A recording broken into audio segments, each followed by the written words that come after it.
এখন আমি রান্না করব শিং মাছ দিয়ে, আলু দিয়ে, টমেটো দিয়ে, সিম দিয়ে, কপি দিয়ে। প্রথমে আমি পরিমাণ মতো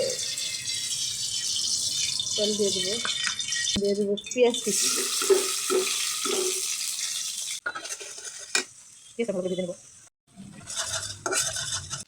দিয়ে দেবো কাঁচামরিচ কুচি,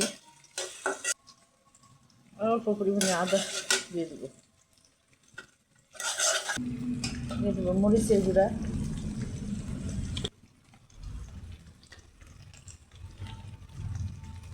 দিয়ে দিলাম হলুদের গুঁড়া, দিয়ে দেবো ধনিয়ার গুঁড়া,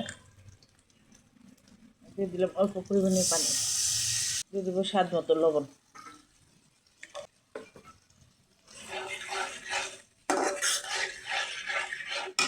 এখন মশলাটা ভালো করে কষে নেব।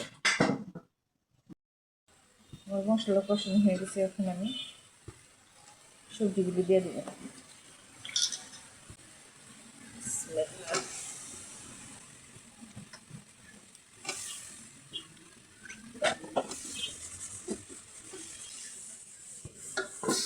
দেখে রাখলাম কিছুক্ষণের জন্য।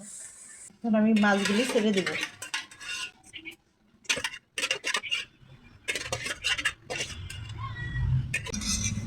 সাথে দিয়ে দিব টমেটো।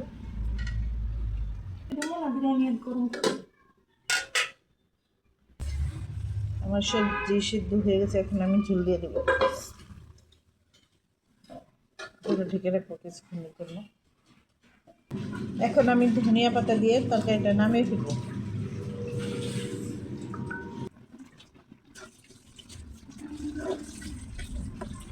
রেডি হয়ে গেল আমার শিং মাছ দিয়ে সিম, আলু, টমেটো, কপি দিয়ে ঝোল।